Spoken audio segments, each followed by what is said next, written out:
Okay, so have you ever, settled into your seat? You're all ready for takeoff. And Yeah. then that announcement hits.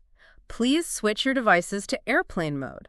Every single time. And part of you's thinking, come on, really, again? Right. But then there's that other part, that little voice that's like, uh-oh, what if I miss something important? So today, we're going deep on this whole airplane mode thing, why they tell us to do it, what the actual science says, and what's changing up there at 30,000 feet. We've got articles galore, guidelines, even some pilot stories, all that good stuff. Matador Network, USA Today, straight from the FAA.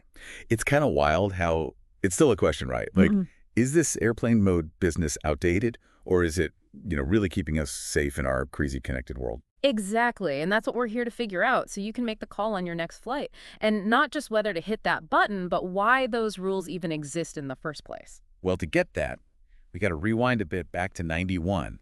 That's when the FCC first said, nope, no cell phones on planes. Wow, 91. Okay, so back then it was probably pretty simple, like signals mess things up, end of story. Pretty much. Right. We're talking those massive old school cell phones, basically analog signals, way more likely to interfere with the plane's electronics. Back when a cell phone was just a fancier walkie-talkie, right?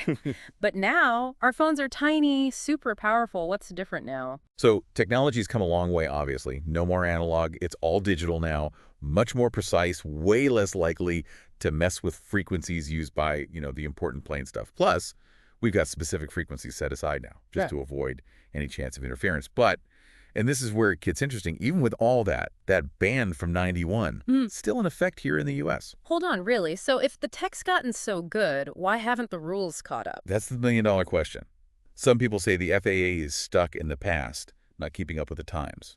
They point to Europe, where just a couple years ago, 2022, they actually made it a rule airlines have to have these things called picocells on their planes. Picocell. Basically like a mini cell tower right there on the plane. So not only can people use their phones for everything, calls, data, the whole 9 yards, but it also takes the pressure off those cell towers on the ground near airports. Yeah. Those things get slammed when a whole plane full of people turn their phones back on at once. So Europe's like, problem solved, let's use tech to make this work.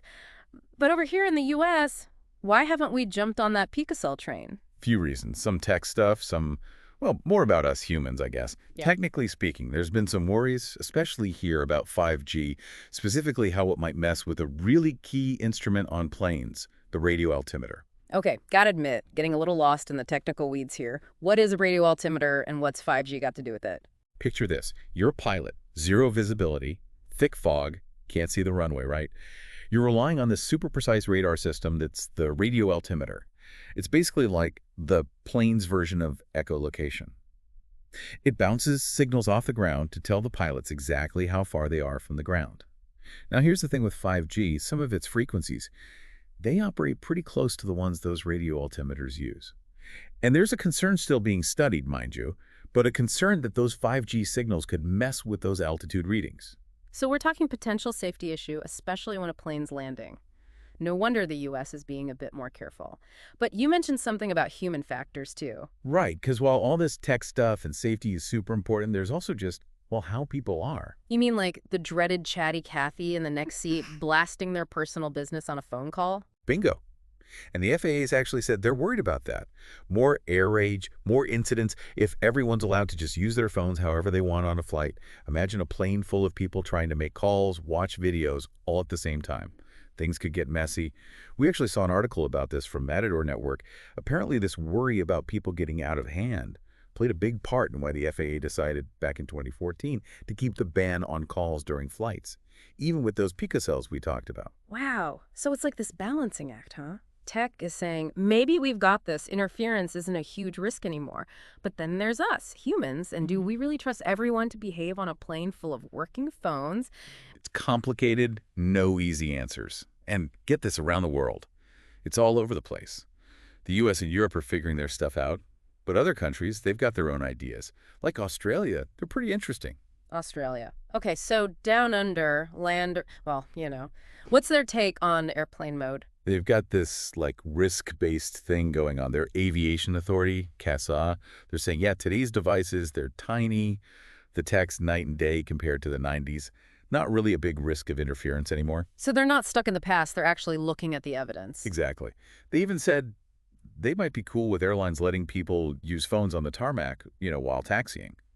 But only if it's super specific, the airline proves it's safe for their planes, their way of doing things. So it's like each airline has to prove they can handle it. Interesting. But let's be real, sometimes I think the bigger worry isn't the plane crashing, it's the people on it. For sure. It's like that social anxiety of it all, right? Will it be a free-for-all of loud calls and chaos? And yeah, that potential for air rage is a real concern. Totally. Being crammed in there with everyone, there's a certain like unspoken agreement to not make it worse. Phones going off everywhere kind of rumins that. Right. And makes you think about the bigger picture, too, how tech is changing how we act around each other, expectations and all that. But while we're talking about things people use on planes, e-cigarettes, what about those? Oh, good point. Not phones exactly, but definitely gadgets, batteries, the whole deal. Yeah. And in Australia, the rules are pretty clear. E-cigs, same as phones and laptops, got to keep them put away. Most airlines there, they've banned them outright during the flight. Which honestly makes sense. Secondhand smoke is bad enough on the ground. Can't imagine being stuck with it up in the air. Agreed.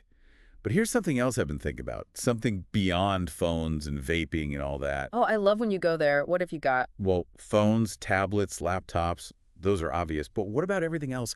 All those gadgets getting internet now, where it's like, what even is a phone these days?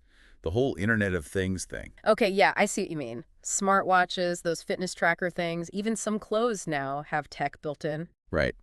More and more stuff is online these days, which makes you wonder, will this airplane mode thing even matter in the future?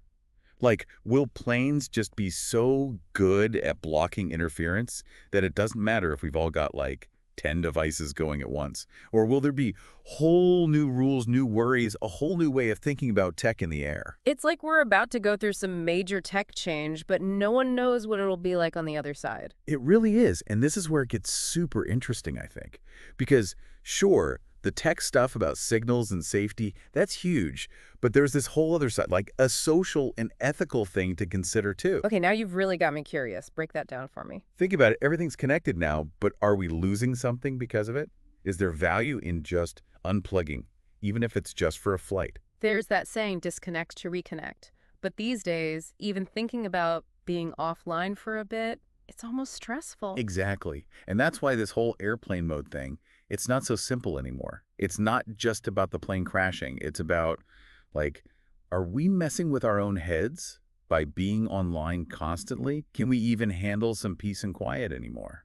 Whoa, that's deep. So airplane mode, it's almost like protecting ourselves from the internet, not just the plane from our phones. Right. And while there's no right answer, it's a conversation worth having. Totally agree.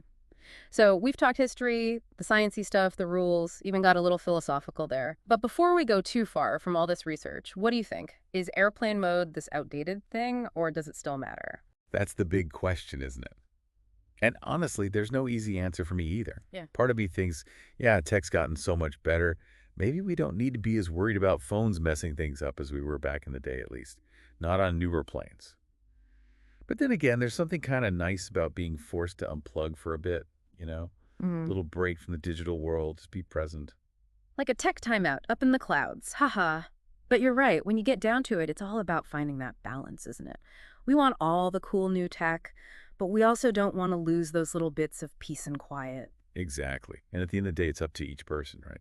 Some folks, they love the chance to disconnect. Others would go crazy without their phone for a few hours. It's like picking your seat on the plane. Some people are all about that aisle seat, others got to have the window. But speaking of choices, we haven't even talked about the airlines themselves. They've got to play a part in this whole thing too, right? Oh, for sure. See, the FAA here in the U.S., they set the main rules, but each airline, they get to decide how strict they want to be. Wait, really? So even within the U.S., what flies on one airline might not on another? That's kind of wild. It's true. Some airlines, they've gone all in on Wi-Fi, those picocells we talked about.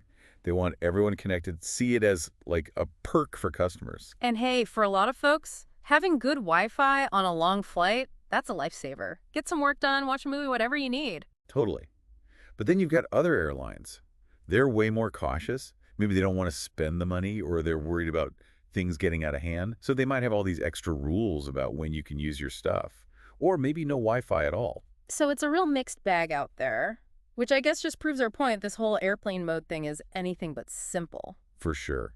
And that's why, like we've been saying, Always double check with the airline before you fly. Seriously, no one wants to be that person getting this stink eye from the flight attendant because they didn't realize calls weren't allowed. Exactly. But all kidding aside, I think the biggest thing to remember is this whole airplane mode world, just like flying itself, it's always changing.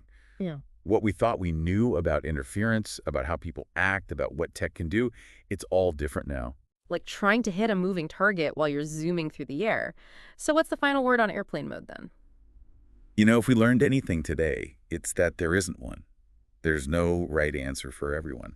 To airplane mode or not, it's a personal call. Safety, what's considered polite, what you like, what the airline says, even how you feel about tech these days. It all factors in. It's not just following the rules, it's about making the choice that's right for you with the best info you've got. Exactly.